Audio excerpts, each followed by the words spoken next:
Era el año 51 a.C., en la majestuosa ciudad de Alejandría.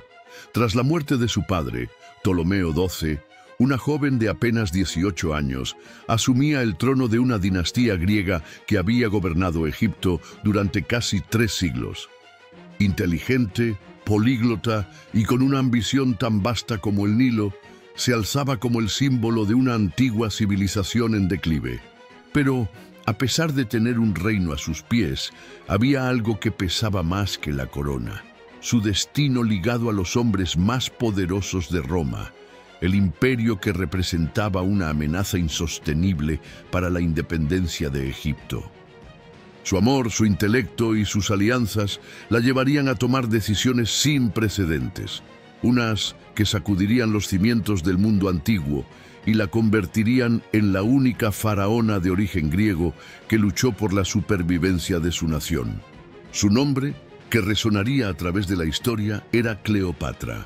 Pero, ¿quién era en realidad esta mujer que con la fuerza de su ingenio y pasión se transformó en una figura tan enigmática como controversial? ¿Fue solo una seductora astuta que utilizó a los hombres para proteger su reino? ¿O una líder trágica que se atrevió a desafiar el poder de Roma en nombre de la libertad? Acompáñame a adentrarnos en los orígenes de la mujer que con la fuerza de su voluntad intentó preservar la corona más antigua del mundo.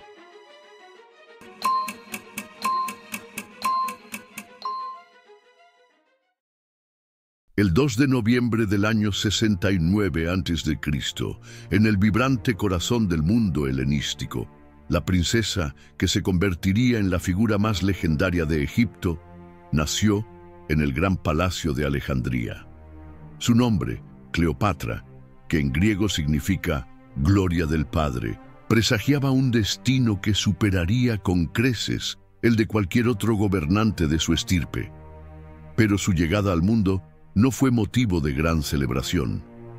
La dinastía tolemaica, una línea de descendientes de los generales de Alejandro Magno, estaba en decadencia. Su padre, el impopular y derrochador Ptolomeo XII Auletes, era un gobernante débil, tan dependiente del favor de Roma, que los egipcios lo despreciaban, apodándolo el flautista por su afición a este instrumento. Su madre, cuya identidad sigue siendo un misterio, fue probablemente su hermana y esposa, Cleopatra V. Desde muy joven, el hogar de Cleopatra era un hervidero de intrigas y traiciones. Los pasillos de mármol del Palacio de Alejandría resonaban con los susurros de complots, los gritos de rebelión y las amenazas de la sombra que se cernía sobre ellos. La República Romana. Esta inestabilidad marcó a Cleopatra de una manera profunda. A diferencia de sus hermanos, creció con una conciencia aguda de la fragilidad del poder. Vio cómo la riqueza de su reino se agotaba para sobornar a los romanos y cómo la lealtad del pueblo se desvanecía en la frustración.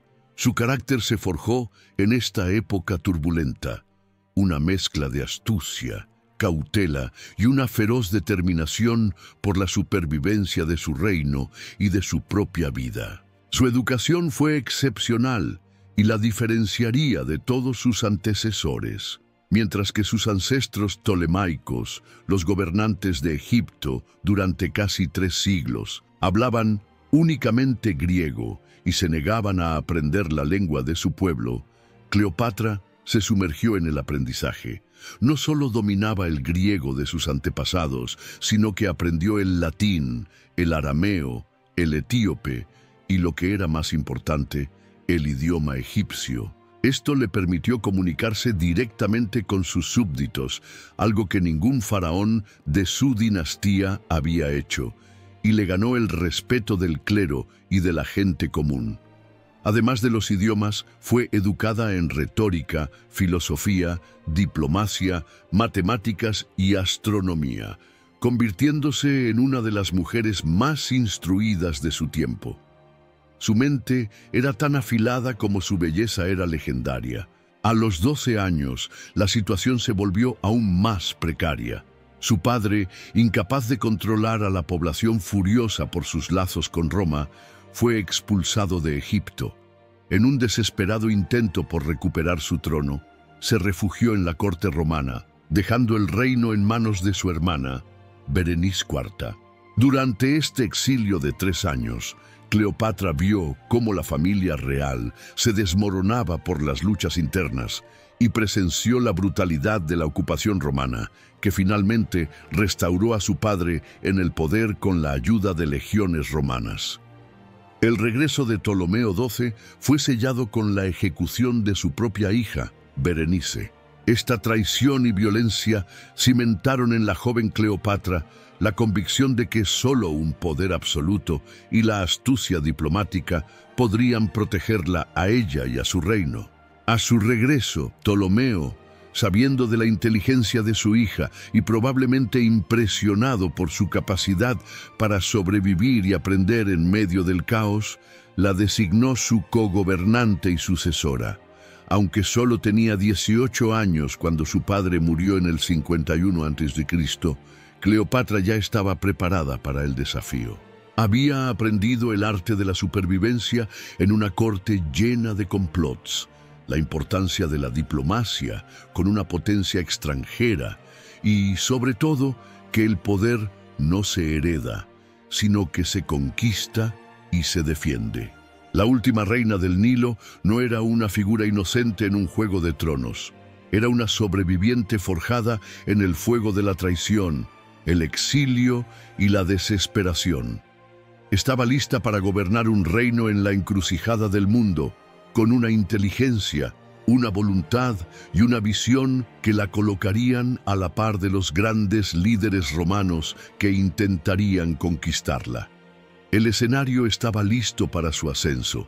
Con la muerte de su padre, Ptolomeo XII, en el año 51 a.C., la joven Cleopatra de 18 años no se sentó sola en el trono de Egipto. El testamento de su padre dictaba que debía gobernar conjuntamente con su hermano menor, Ptolomeo XIII, de solo 10 años. Este arreglo, una práctica común en la dinastía ptolemaica para asegurar la continuidad del linaje, era una receta para el conflicto. Aunque Cleopatra era la mayor y por derecho la figura dominante, el poder real se concentró rápidamente en manos de un consejo de regentes y eunucos de la corte, liderados por el influyente Pothinus. Este grupo, receloso del intelecto y la ambición de Cleopatra, vio una oportunidad para controlar el reino a través del joven y maleable Ptolomeo. En los primeros años de su corregencia, Cleopatra intentó gobernar con mano firme. Emitió decretos y acuñó monedas con su propio rostro, afirmando su autoridad. Sin embargo, Pothinus y sus aliados, incluyendo al general Aquilas y al tutor Teodotus, se opusieron a su control. La tensión escaló. El consejo instigó a Ptolomeo XIII a desafiarla abiertamente, lo que obligó a Cleopatra a huir de Alejandría. Hacia el 48 a.C. se encontró exiliada en el desierto, en la frontera de Egipto con Siria, reuniendo un ejército de mercenarios y aliados en un intento desesperado por recuperar su trono por la fuerza. La guerra civil era inminente y el destino de la dinastía ptolemaica pendía de un hilo, no por la amenaza romana, sino por la traición interna. Fue en este momento de máxima vulnerabilidad que el destino intervino en la forma del hombre más poderoso de su tiempo, Julio César. Tras derrotar a su rival Pompeyo en Farsalia, César lo persiguió hasta Egipto solo para encontrarlo asesinado por orden de Ptolomeo XIII y su camarilla. Al llegar a Alejandría, César, indignado por el cobarde asesinato de su antiguo amigo, se instaló en el palacio real y se declaró árbitro del conflicto entre los hermanos. Cleopatra, exiliada y con su ejército a las puertas de la ciudad, sabía que esta era su única oportunidad. El acceso al palacio estaba bloqueado por las fuerzas de Ptolomeo, por lo que una entrada pública era imposible.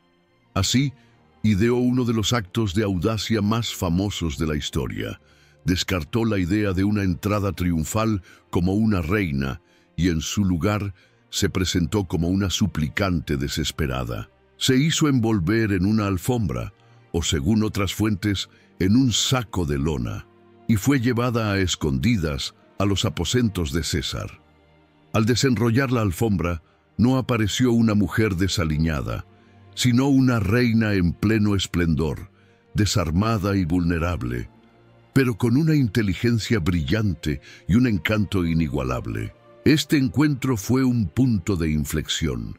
César quedó inmediatamente fascinado, no solo por su belleza, sino por su intelecto, su valentía y su profundo conocimiento de la política y el mundo helenístico. Se dio cuenta de que esta joven no era una simple princesa, sino una líder con visión. La leyenda cuenta que se convirtieron en amantes esa misma noche. Su relación fue, en su esencia, una alianza política. César necesitaba el control de Egipto, un granero vital para el Imperio Romano, y Cleopatra necesitaba el poder de Roma para asegurar su trono. La Guerra de Alejandría, un conflicto brutal y prolongado entre las legiones de César y las fuerzas de Ptolomeo XIII, se desató. Tras meses de asedio, el ejército de Ptolomeo fue derrotado y el joven rey se ahogó en el Nilo. Con la oposición eliminada, César restauró a Cleopatra en el trono y para mantener las apariencias y la tradición, la obligó a casarse con su hermano menor, Ptolomeo XIV. Su tiempo con César en Alejandría fue un período de gran prosperidad para Egipto. Cleopatra fue restaurada al poder supremo.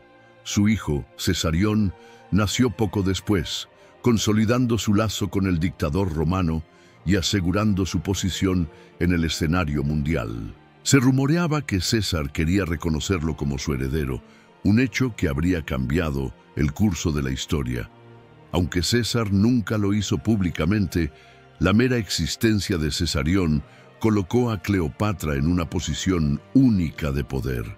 La mujer, que había sido exiliada, sola en el desierto, había regresado al palacio no solo como reina, sino como aliada y amante del hombre más poderoso del mundo.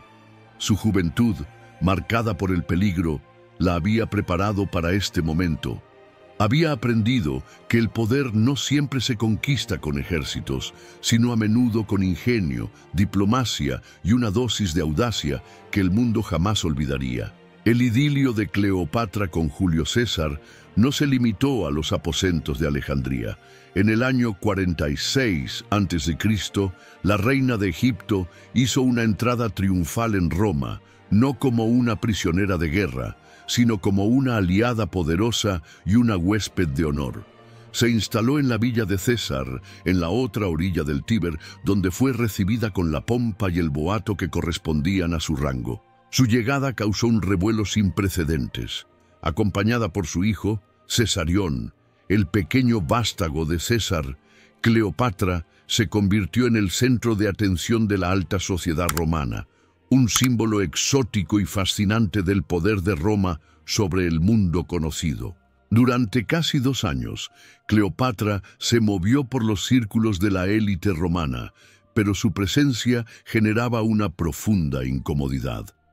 Aunque César exhibía públicamente su relación y su afecto por Cesarión, muchos en la ciudad, especialmente entre los senadores, la veían con recelo. El hecho de que una monarca extranjera viviera abiertamente con el dictador y que el hijo que ella había tenido fuera visto por muchos como el verdadero heredero de César, era un insulto a la tradición y una amenaza directa a la República. La tensión crecía y las sospechas de que César planeaba convertirse en rey y no en dictador vitalicio se intensificaron, con Cleopatra como su futura reina. Esta época de relativa calma terminó abruptamente el 15 de marzo del 44 a.C. En los idus de marzo, un grupo de senadores, temerosos del creciente poder de César, lo asesinó a puñaladas en el teatro de Pompeyo. La noticia de su muerte sumió a Roma en el caos. Para Cleopatra el golpe fue devastador. Su protector, Su amante y su principal aliado había sido brutalmente asesinado, dejando a Egipto sin su apoyo y a ella y a su hijo en una posición extremadamente precaria en un territorio hostil. Con la ciudad sumida en la inestabilidad política, Cleopatra no tuvo más remedio que regresar a su hogar. Apenas un mes después del asesinato de César, partió de Roma, llevándose consigo la esperanza de un imperio conjunto. Al volver a Alejandría, Cleopatra encontró su reino nuevamente en una posición delicada. La guerra civil en Roma, ahora entre los asesinos de César y sus herederos, significaba que Egipto podría ser arrastrado al conflicto. La reina actuó con rapidez para consolidar su poder. Su cogobernante, su hermano menor Ptolomeo XIV, murió poco después de su regreso, en lo que muchos historiadores creen que fue un envenenamiento instigado por la misma Cleopatra. Con su hermano fuera del camino, la reina elevó a su hijo Cesarión a la posición de cogobernante, proclamándolo Ptolomeo XV. Ahora, por primera vez, Cleopatra gobernaba como la única figura de poder en Egipto, con su hijo como su único compañero en el trono. Mientras tanto, en Roma, el caos había dado paso a una nueva estructura de poder. El segundo triunvirato se formó, compuesto por el heredero adoptivo de César, Octaviano, el general Marco Emilio Lépido y el carismático y brutal lugarteniente de César, Marco Antonio. Juntos, los tres hombres se repartieron el control de la República. La prioridad de Antonio, tras la guerra contra los asesinos de César, era asegurar el suministro de alimentos desde Egipto para alimentar a sus ejércitos y a Roma. Para ello, convocó a la reina de Egipto a un encuentro. La cita se estableció en la ciudad de Tarso, en la costa de Asia Menor. Cleopatra, consciente de que su futuro y el de su reino dependían de la impresión que causara en este nuevo líder, no escatimó en el espectáculo. Como una verdadera diosa, navegó por el río Cydnus en una barcaza dorada con velas de color púrpura y remos plateados que se movían al ritmo de la música. Vestida como la diosa Afrodita, se reclinó bajo un dosel dorado, rodeada de sirvientes que la abanicaban como a una deidad. Esta entrada majestuosa y teatral no solo deslumbró a Marco Antonio, sino que le envió un claro mensaje. Esta no era una reina humilde, sino una gobernante poderosa, sofisticada y tan legendaria como los dioses. Este primer encuentro marcó el inicio de una de las relaciones más intensas y consecuentes de la historia. Marco Antonio, fascinado por la inteligencia y el encanto de Cleopatra, se quedó cautivado. La alianza que se forjó no fue solo política, sino que rápidamente se transformó en una pasión legendaria. La reina de Egipto había perdido a su protector en Roma, pero había encontrado un nuevo amante y aliado en el corazón de un imperio en constante cambio. Un hombre con el poder suficiente para alterar el destino del mundo. Marco Antonio, a diferencia de Julio César, no buscaba simplemente someter a Egipto, sino integrarlo como un socio estratégico en su plan de gobernar el imperio romano. Después del encuentro, Marco Antonio regresó con Cleopatra a Alejandría, y durante el invierno de 41 a.C., la ciudad se convirtió en el epicentro de su relación. Fue un período de opulencia sin igual. La pareja formó un club social llamado Los Inimitables Vivos, cuyas reuniones eran famosas por sus extravagantes banquetes y juergas. Esta vida de lujo y romance, sin embargo, no era un simple capricho. Mientras Antonio se deleitaba en los placeres del Nilo, también se estaba consolidando una alianza que buscaba estabilizar y reorganizar las vastas provincias orientales de Roma bajo la influencia de Alejandría. De su unión nacieron 3 hijos, los gemelos Alexander Helios y Cleopatra Selene, y un tercer hijo, Ptolomeo Filadelfo.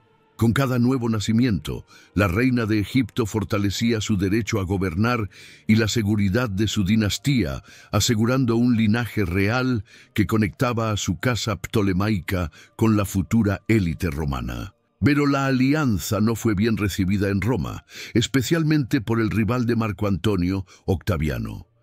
En un intento de consolidar su poder y asegurar su lealtad, Octaviano le había ofrecido a su hermana, la noble y virtuosa Octavia Menor, en matrimonio a Marco Antonio. A pesar de la alianza forzada, el matrimonio de Marco Antonio con Octavia fue un fracaso.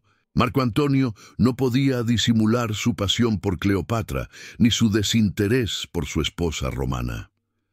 Finalmente, en el año 37 a.C., regresó a Alejandría, ignorando a su esposa en Roma, y se casó con Cleopatra, legalizando un enlace que Roma consideraría un escándalo.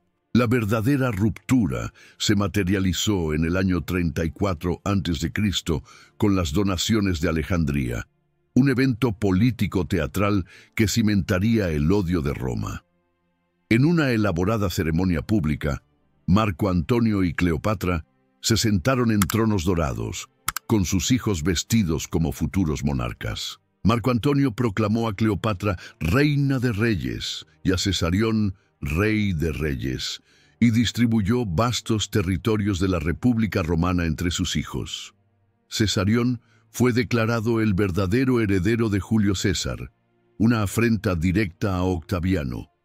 Este acto fue percibido en Roma como una traición, un general romano cediendo territorios de la República a una reina extranjera y a sus hijos ilegítimos. La ceremonia no fue solo un acto de amor y ambición, sino la culminación de un plan para crear un imperio oriental bajo el control de Alejandría y Roma.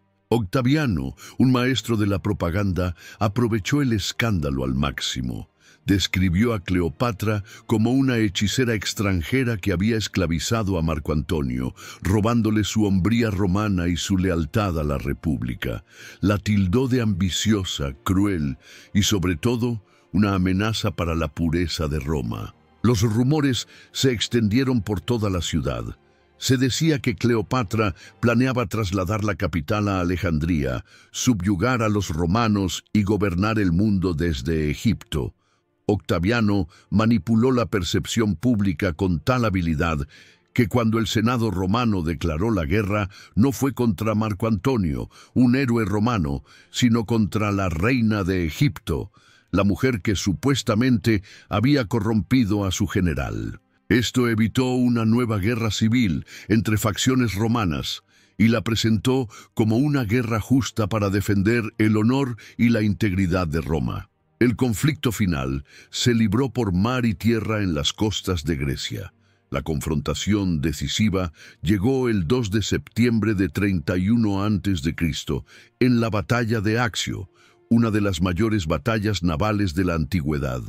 Los ejércitos y flotas de Marco Antonio y Cleopatra se enfrentaron a las fuerzas de Octaviano. La batalla fue caótica. A pesar de las ventajas tácticas de las fuerzas de Antonio, el plan de Cleopatra era arriesgado. En lugar de un asalto frontal, su objetivo era romper el cerco y huir. En medio de la confusión de la batalla, Cleopatra dio la señal de retirada y su flota de 60 barcos zarpó hacia el sur, de regreso a Egipto. Antonio, al verla huir, abandonó a su propia flota y la siguió. Su retirada precipitada selló su destino. Su flota fue destruida, su ejército en tierra se rindió y el camino a Egipto quedó libre para Octaviano.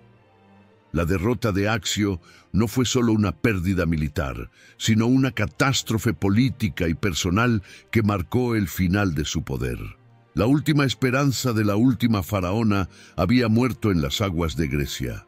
Su reinado, marcado por el drama, la pasión y la ambición, estaba llegando a su fin. El destino de Cleopatra y Marco Antonio, forjado en el amor y sellado en el campo de batalla, ahora dependía de la voluntad de su mayor enemigo. Después de la aplastante derrota en la batalla de Accio en el 31 a.C., los sueños de una coalición egipcio-romana se desvanecieron en el mar. Cleopatra y Marco Antonio lograron escapar y regresar a Alejandría, pero lo hicieron como un par de gobernantes derrotados, con las fuerzas de Octaviano pisándoles los talones. La pareja sabía que su reinado estaba llegando a su fin, y los últimos meses de su vida fueron un reflejo de su desesperación y su orgullo. En Alejandría, la ciudad que había sido un símbolo de su poder, se atrincheraron y se prepararon para una resistencia final, aunque sabían que el resultado era inevitable. Mientras Octaviano se acercaba por tierra y mar, la ciudad se llenó de rumores de traición y desesperación. El 1 de agosto del 30 a.C., las legiones de Octaviano irrumpieron en Alejandría. Marco Antonio, abandonado por gran parte de su ejército, que desertó al lado de su rival, se sintió humillado. Creyendo por error que Cleopatra se había suicidado, se arrojó sobre su propia espada. Sin embargo, su muerte no fue inmediata. Gravemente herido, fue llevado a los brazos de Cleopatra en su mausoleo, donde la reina lo ayudó a morir. La imagen de esta escena, una de las más dramáticas y conmovedoras de la historia, demostraba que su amor, más allá de la ambición política, era real. Con su último aliento, Marco Antonio le pidió a Cleopatra que se entregara a Octaviano, no para vivir, sino para morir con honor. Cleopatra, ahora la única y última soberana de Egipto, se encontró en una posición imposible. Sabía que Octaviano quería exhibirla en su triunfo en Roma, un destino que una reina de su estirpe no podía aceptar. Intentó negociar con él, pero su objetivo era claro: humillarla y terminar con la dinastía tolemaica. Acosada y sin salida, Cleopatra ideó su final, con el mismo genio teatral que había utilizado toda su vida. Se retiró a su mausoleo, enviando una nota a Octaviano en la que le comunicaba su intención de suicidarse. Según los relatos de la época, para evitar que sus sirvientes la detuvieran, llevó consigo una cesta de higos en la que se ocultaba una cobra egipcia, el áspid sagrado. De esta forma, el suicidio se presentaría como un acto de fatalidad divina y no como un escape de la justicia romana. La mañana del 12 de agosto del 30 a.C., los centuriones de Octaviano irrumpieron en el mausoleo, solo para encontrar a Cleopatra muerta en su trono, vestida con sus ropas reales, con sus sirvientas también fallecidas a su alrededor. Se especula que la serpiente la mordió, pero algunos historiadores sugieren que utilizó un veneno rápido, ya que el suicidio por mordedura de cobra era lento y doloroso. La muerte de Cleopatra, a los 39 años, marcó el final de la dinastía tolemaica y de la era helenística en Egipto. La tragedia no terminó ahí.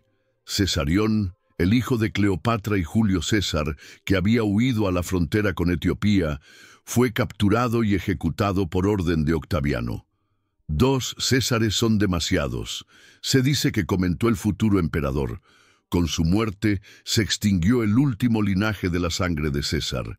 Los otros hijos de Cleopatra y Antonio fueron llevados a Roma, pero su existencia como rehenes simbolizó el fin de la independencia egipcia. La muerte de Cleopatra no solo cerró un capítulo en la historia de Egipto, sino que abrió uno nuevo para Roma.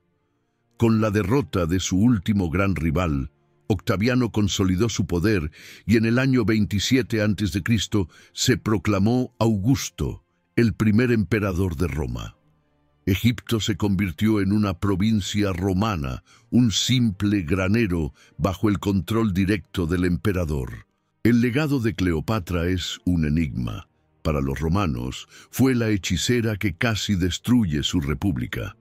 Para los historiadores modernos, fue una líder brillante que luchó incansablemente por la supervivencia de su reino.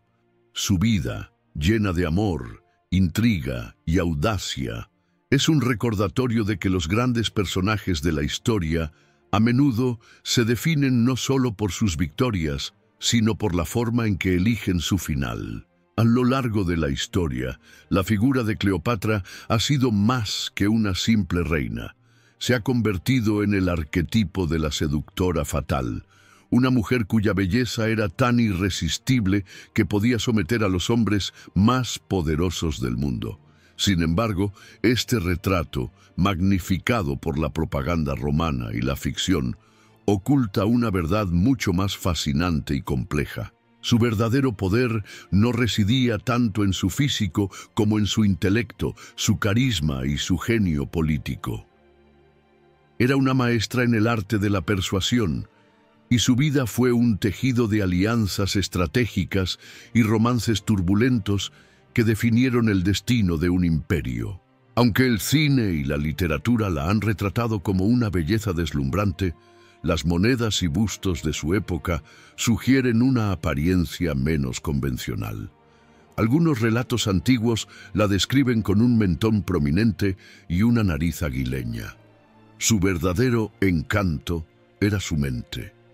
Cleopatra era una mujer increíblemente culta, que hablaba al menos 9 idiomas, incluyendo el egipcio, el griego, el latín y el arameo. Era una oradora brillante, experta en filosofía, retórica y matemáticas. A diferencia de sus ancestros, que se veían a sí mismos como gobernantes griegos de una tierra extranjera, Cleopatra se sumergió en la cultura egipcia, presentándose a su pueblo como la reencarnación de la diosa Isis. Su carisma era su moneda más valiosa y lo utilizaba para impresionar, cautivar y convencer a los líderes romanos de que la alianza con Egipto era, de hecho, su mejor opción. Pero, ¿qué opinas tú de Cleopatra? ¿Crees que fue una mujer que sacrificó a su gente por amor o una figura trágica que se atrevió a desafiar el poder de Roma en nombre de la libertad? Déjanos tu respuesta en los comentarios y, si te gustó esta historia, no olvides darle me gusta y suscribirte al canal.